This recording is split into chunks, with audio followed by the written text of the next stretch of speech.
Good morning everyone. So, update muna tayo sa durian namin. So, after niyang mamulaklak, ito na po yung medyo mga nabuo. So, marami siyang bunga na nabuo. Yun, yung isang sanga doon. Marami nakasiksik na bunga. Ayan. Ayan doon. Oh, ayan ito. Ang dami. So sa ibang lugar kinokontrol nila lang yung bunga.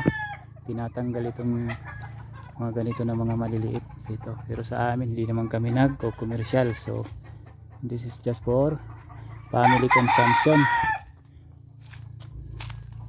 So dalawang puno po ito. Iba ito na variety doon sa papakita ko susunod. So ito yung isa.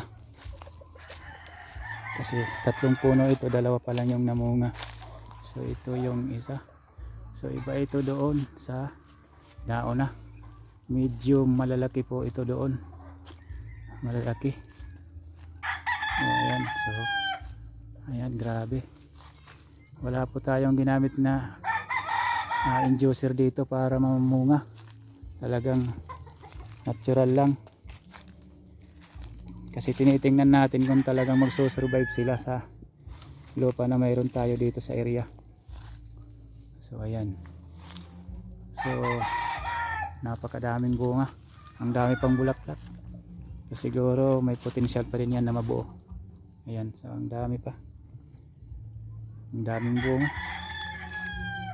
So after nito, titingnan natin kung saan talaga yung pinakamatamis.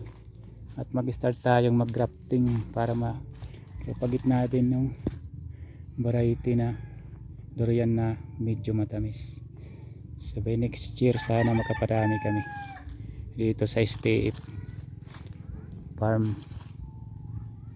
So ayan, masarap po ang durian, napakasarap. Sa una lang po medyo talagang hindi nyo magugustahan, pero kung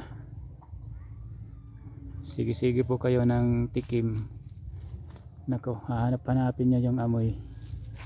Talagang mabango po ito, hindi po talaga mabaho. So ayan yung manukan dito sa STF. So parang ano lang ito, integrated farm. Mayroon din tayong mga mangga doon na katimon variety pero hindi pa namunga. So kulang pa siguro sa alaga. Okay, so thank you.